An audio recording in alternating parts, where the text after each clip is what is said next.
Start करते हैं, ये लास्ट क्वेश्चन हम साथ में ही करेंगे। Page number 186, question number 5। इस क्वेश्चन के लिए रूलिंग सबके कॉपी में कंप्लीट किया हुआ है, बोर्ड पे भी कंप्लीटेड है।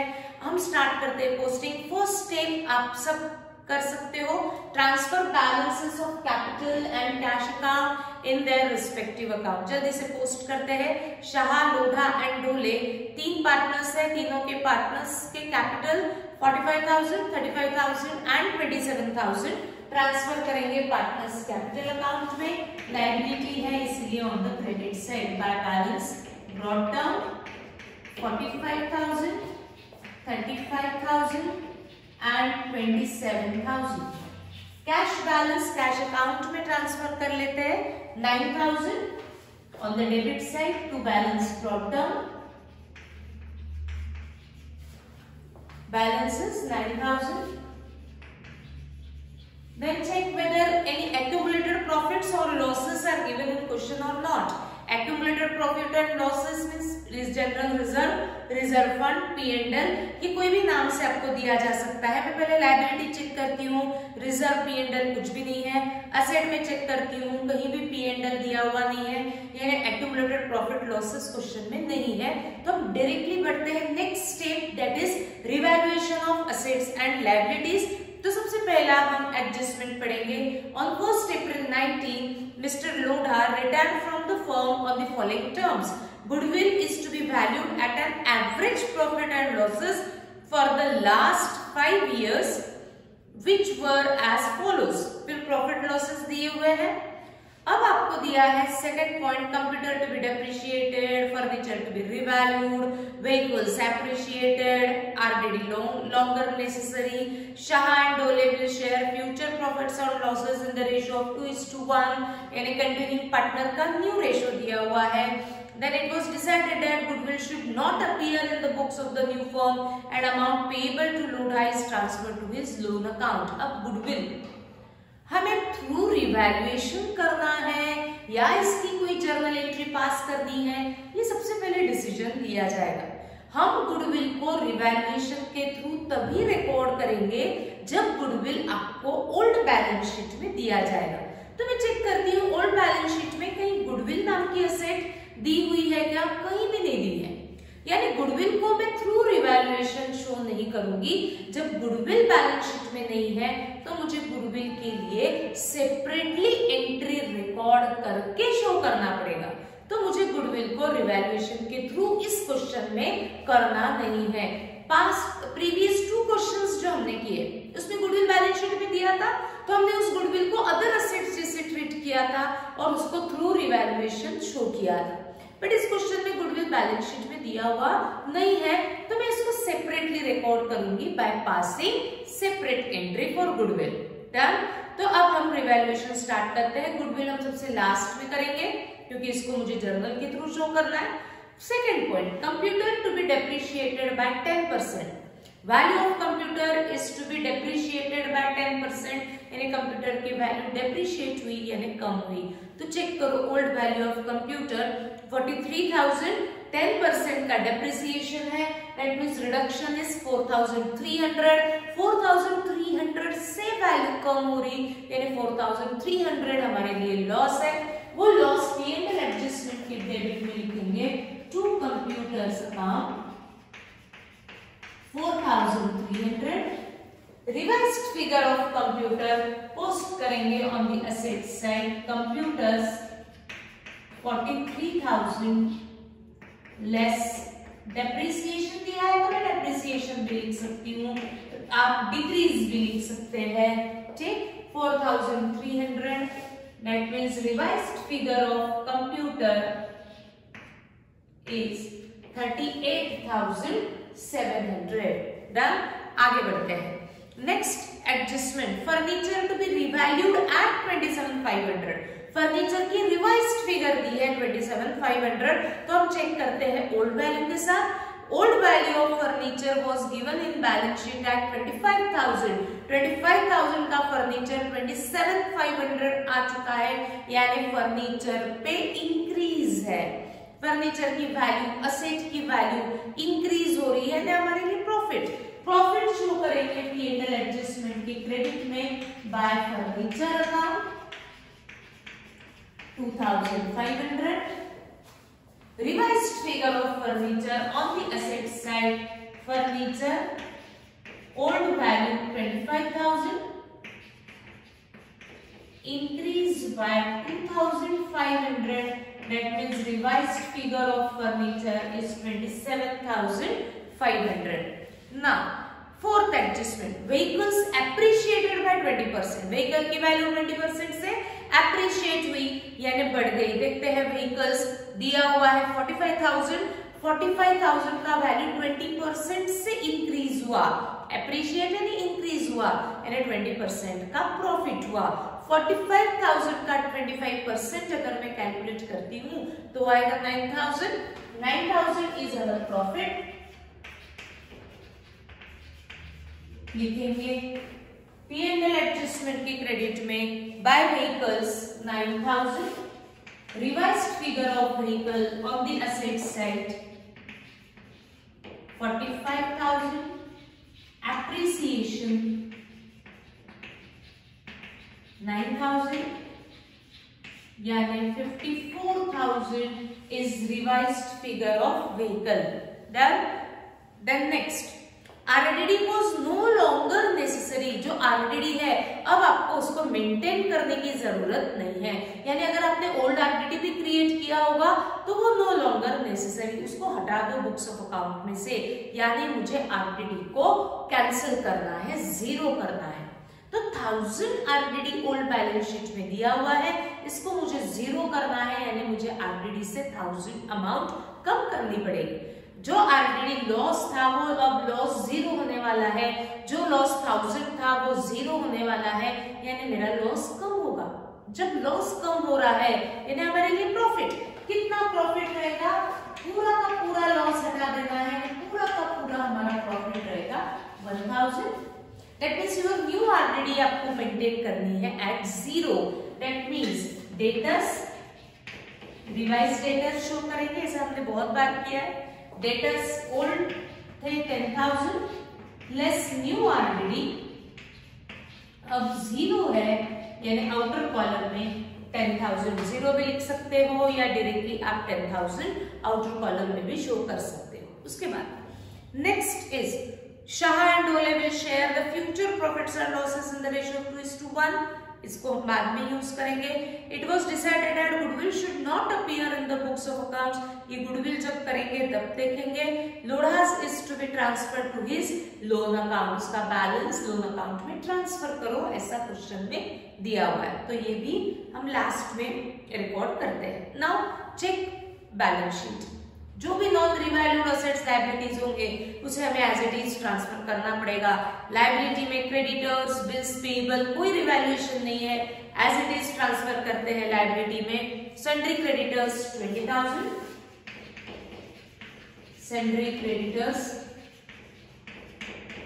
20,000, bills payable no revaluation, that means as it is transfer होगा on the liability side 4,000।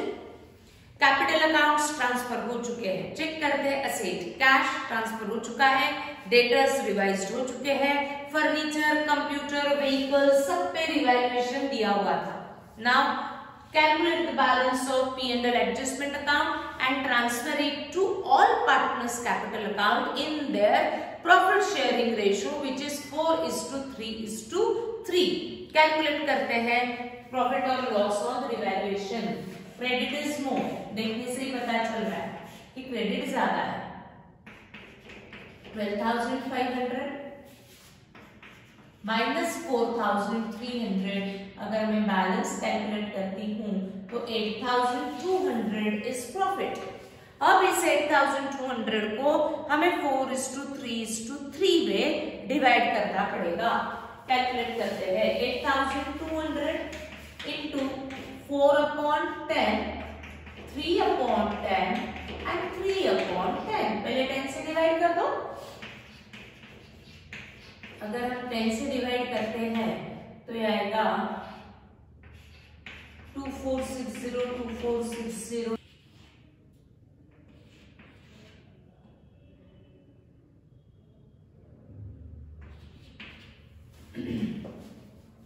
3280, 2460 and 2460.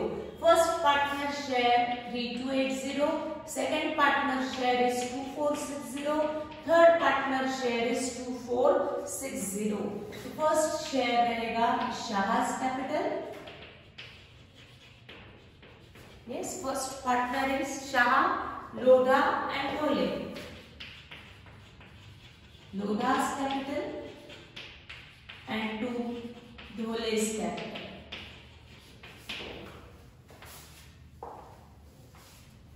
Now, transfer it to partner's capital account on the credit side. यहाँ डेबिट में है तो यहाँ आएगा क्रेडिट में by P&L adjustment account 3280, 2460 and 2460.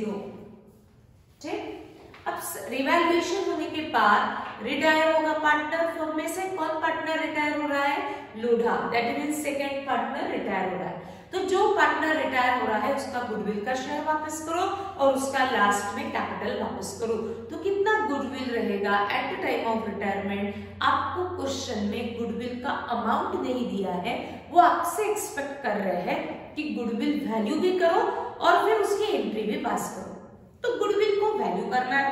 Value करने के लिए हम स्टडी करते हैं प्रीवियस ईयर्स के प्रॉफिट को। वो प्रॉफिट को स्टडी करके उसके ऊपर हम एक मेथड अप्लाई करते हैं और फिर गुडविल को वैल्यू करना पड़ता है। तो गुडविल को कौन से मेथड से हमको वैल्यू करना है ये क्वेश्चन में दिया जाता है। देखते हैं point number 1, goodwill is to be valued at. आपको गुडविल को वैल्यू करना है at an average profit and losses. यानी मेथड कौन से अडॉप्ट करनी है? Average profit. कितनी इयर्स का एवरेज लेना है? Of last 5 years which were as follows. 5 years के प्रॉफिट को स्टडी करो, उसके ऊपर एवरेज प्रॉफिट का मेथड अप्लाई करो and then calculate the value of goodwill.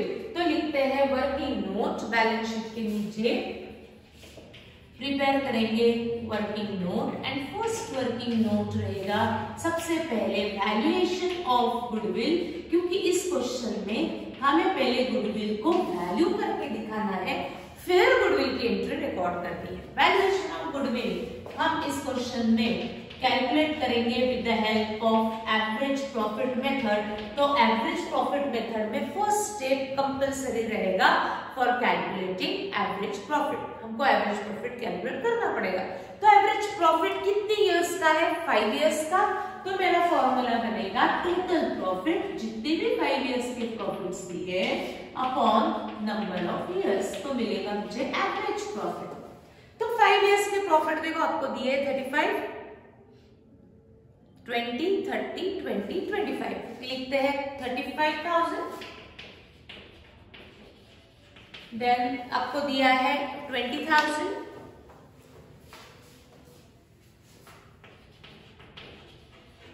then 30,000, 20,000 and last is 25,000 divided by 5। 5 years के प्रॉफिट ऐड किए तो हमें डिवाइडेड बाय 5 करना पड़ेगा। कैलकुलेट करते हैं 55, 85, 105, 1,50,000 divided by 5।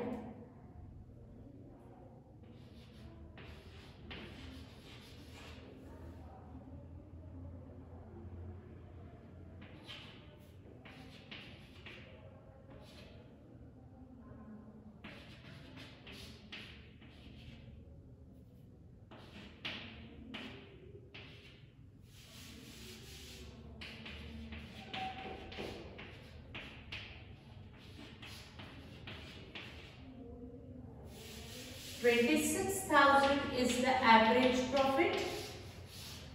अब इस एवरेज प्रॉफिट को हमने एवरेज प्रॉफिट तो कैलकुलेट कर लिया, बट गुडविल कैलकुलेट करने के लिए कितना गुडविल लेना है? जितना एवरेज प्रॉफिट है उतना ही गुडविल लेना है, या उसको ट्वाइस करना है, उसको थ्राइस करना है, उसको 4 टाइम्स करना है? ये कंडीशन फर्म डिसाइड करेगी कि गुडविल हमारा कितना ले। ऑन एन एवरेज ये फर्म अर्न करती है 26,000 का गुडविल, बट ये वैल्यू कितना अमाउंट ऑफ गुडविल रहेगा लिखेगा इन मॉनेटरी टर्म्स, क्या इतना ही, जितना एवरेज प्रॉफिट है उतना ही हमको गुडविल रखना है या उसको ट्वाइस, थ्राइस, 4 टाइम्स, क्या क्वेश्चन में दिया हुआ है एक बार चेक कर लेते हैं। Goodwill is valued at an average profit of last 5 years which were as follows। ऐसा कुछ भी नहीं दिया कि twice the average profit, ऐसा कुछ भी नहीं दिया thrice the average profit, यानी जितना एवरेज प्रॉफिट है उतना ही हमारा रहेगा गुडविल ऑफ द फर्म। ये जो कैलकुलेट हुआ है that is goodwill of the firm calculate हुआ है, क्योंकि ये प्रॉफिट्स पूरे फर्म के प्रॉफिट्स थे 5 years के, तो उसके बेसिस पे जो भी गुडविल निकलेगा वो पूरे फर्म का गुडविल निकलेगा।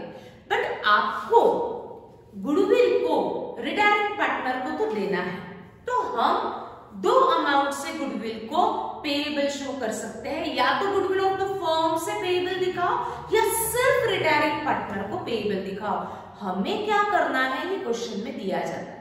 क्या ऐसा कहीं दिया है क्या कि goodwill is to be raised at retiring partner share only? ऐसा कुछ भी मेंशन नहीं है। आपको दिया है कि गुडविल कैलकुलेट करो और उसको बुक्स ऑफ अकाउंट में शुरू मत करो, ऐसा लास्ट पॉइंट कुछ बोल रहा है। बट आपको ये नहीं दिया है कि गुडविल को पेएबल पूरे फर्म को दिखाओ या सिर्फ रिटायरिंग पार्टनर को दिखाओ, ऐसा कुछ भी मेंशन नहीं है। बट हमने जो वैल्यू किया वो goodwill of the firm value किया है, यानी इसमें सारे पार्टनर्स का शेयर है, तो हम पेएबल भी दिखाएंगे ऑल पार्टनर्स को। इसीलिए गुडविल की फर्स्ट एंट्री हम पास करेंगे, goodwill account debit to all partners capital account credit, all mean Shah's capital, Lodha's capital and to Dhole's capital. ऐसा क्यों? क्योंकि सिर्फ रिटायरिंग पार्टनर को पेएबल दिखाओ ऐसा दिया ही नहीं। जब दिया नहीं है और गुडविल ऑफ द फर्म दिया है तो मुझे सबको पेएबल दिखाना पड़ेगा at the time of retirement. Shah share in goodwill, Lodha share in goodwill and Dhole's share in goodwill. ठीक, तो 26,000 को डिवाइड करेंगे तीनों पार्टनर्स में, तो तीनों का रेशियो लगेगा और तीनों का रेशियो दिया है 4:3:3। तो हम डिवाइड करेंगे 4/10, 3/10 एंड 3/10। हम 10 से अगर डिवाइड कर लेते हैं पहले तो आएगा फर्स्ट पार्टनर का शेयर 2600 इंटू 4, 10,400, देन आएगा 7,800, 7,800।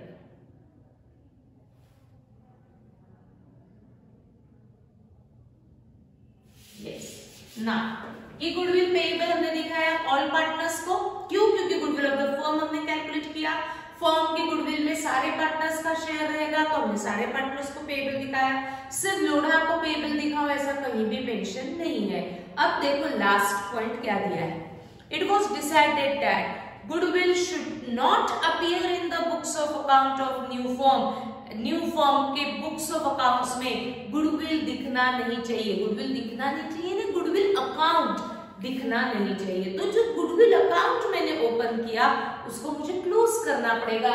गुडविल अकाउंट ओपन किया था तो गुडविल को डेबिट किया था, but this should not appear in the books of firm, यानी ये गुडविल को मुझे कैंसिल भी करना पड़ेगा। और कैंसिल करने के लिए हम गुडविल को क्रेडिट करेंगे। गुडविल अकाउंट 26,000 से हम करेंगे क्रेडिट। तो न्यू फर्म में गुडविल दिखना नहीं चाहिए। और न्यू फर्म में कौन कौन पार्टनर्स रहेंगे? तो पार्टनर्स रहेंगे शाह एंड ढोले, इसीलिए डेबिट करेंगे शाहस कैपिटल एंड ढोलेस कैपिटल। यानी ये 26,000 का जो मैंने राइट ऑफ किया है, ये डिसीजन लिया था कंटिन्यूइंग पार्टनर्स में, तो मैंने कंटिन्यूइंग पार्टनर्स को डेबिट किया। तो ये 26,000 को मुझे सिर्फ 2 पार्टनर्स में ही डिवाइड करना है। क्या इनके बीच का रेशियो आपको क्वेश्चन में दिया हुआ है क्या? पहले चेक करो। अगर दिया है तो उस रेशियो में डिवाइड करेंगे, अदरवाइज उनका जो प्रॉफिट शेयरिंग रेशियो रहेगा दोनों के बीच का, उसमें रेशियो में डिवाइड करेंगे। आपको दोनों का आगे का कुछ रेशियो दिया हुआ है। क्या दिया हुआ है? पॉइंट नंबर 6 में Shah and Dhole will share future profit and losses in the ratio of 2:1. तो ये डिवाइड भी करेंगे हम 2/3 and 1/3 में। तो 26,000 को 2/3 1/3 में सभी डिवाइड करेंगे, शायद पॉइंट में आंसर आ सकता है। ठीक, 26,000 पहले 3 से डिवाइड कर लेते हैं। 8 3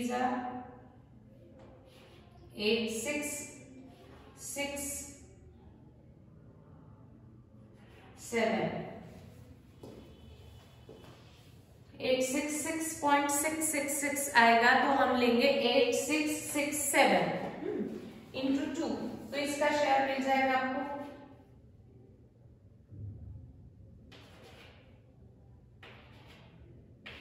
17,334।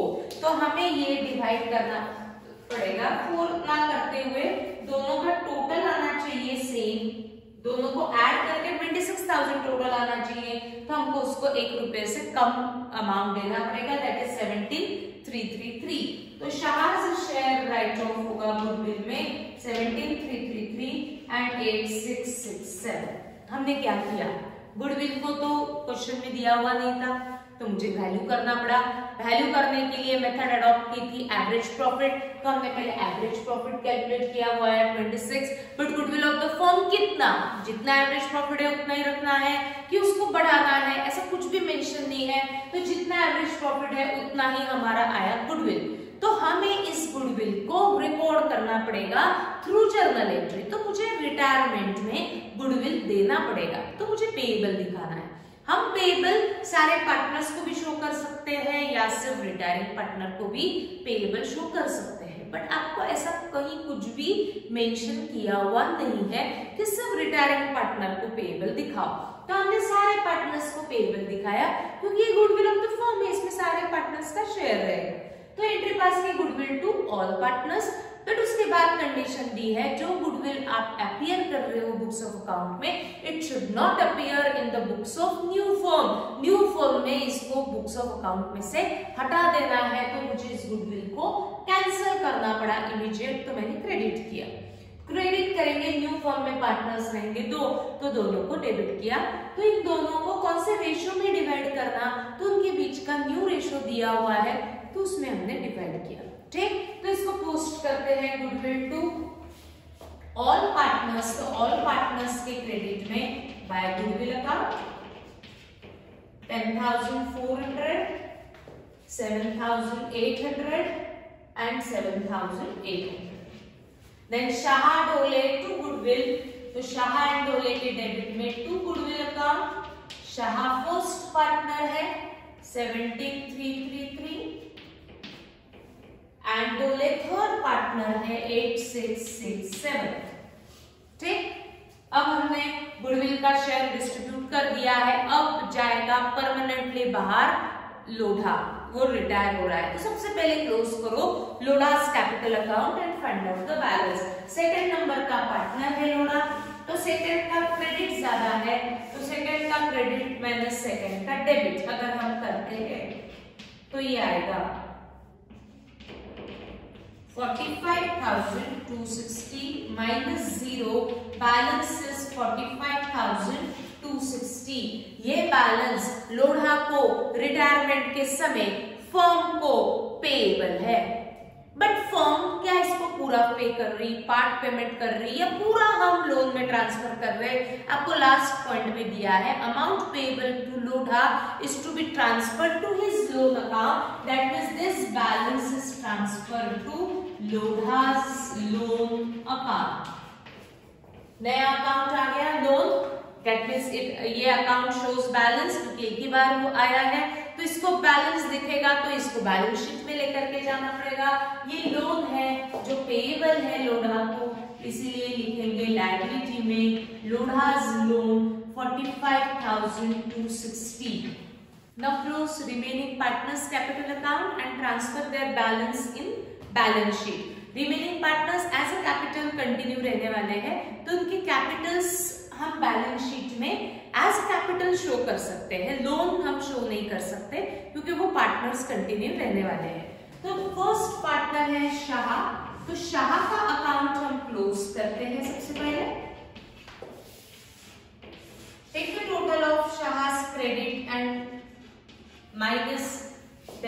and find out the balance.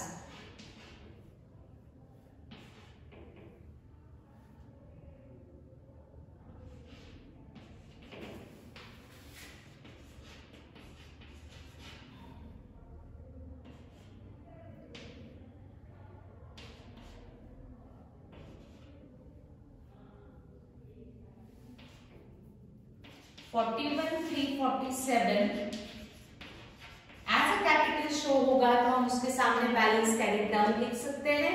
Now close Dole's capital account.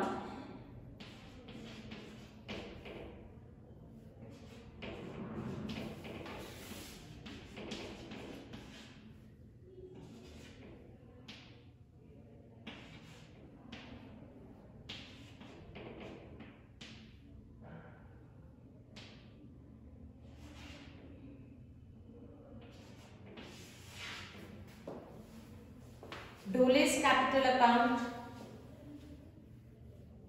सामने again balance carry down. Transfer this to capital balances in balance sheet. Shah's capital, Dole's capital, उनके बैलेंसेस हम एज कैपिटल शो कर सकते हैं क्योंकि वो कंटिन्यू रहने वाले हैं पार्टनरशिप फॉर्म में as partners. Then close cash account. Transfer the balance of cash in cash account, in balance sheet on the asset side, balance carried down. Now take the total of liability and asset. दोनों side का total same होना चाहिए.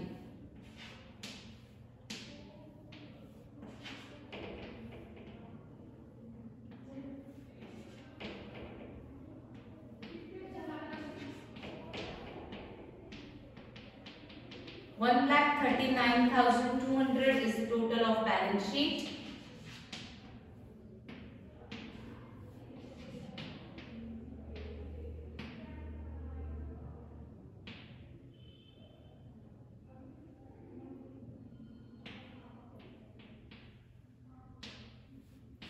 $1,39,200 ये asset का भी total आ चुका है. यहाँ हमारा क्वेश्चन भी कंप्लीट है और हमारा टॉपिक भी कंप्लीट हुआ है. हम स्टार्ट करेंगे after Diwali death of a partner. ठीक, तो हमारे 2 टॉपिक्स पेंडिंग है. Death of partner and analysis of financial statement. Yes, computerize accounting भी है, बट कंप्यूटराइज अकाउंटिंग जो हम टैली में अभी कर रहे हैं आईटी में, वो सेम टॉपिक है. हम उसके ऑब्जेक्टिव्स कवर करेंगे. बाकी आप आईटी में पढ़ने वाले हो वो टॉपिक को. ठीक है, तो दिवाली आफ्टर दिवाली हम स्टार्ट करेंगे new topic, that is death of a partner. Stay home, stay safe and wish you a very happy Diwali. Thank you.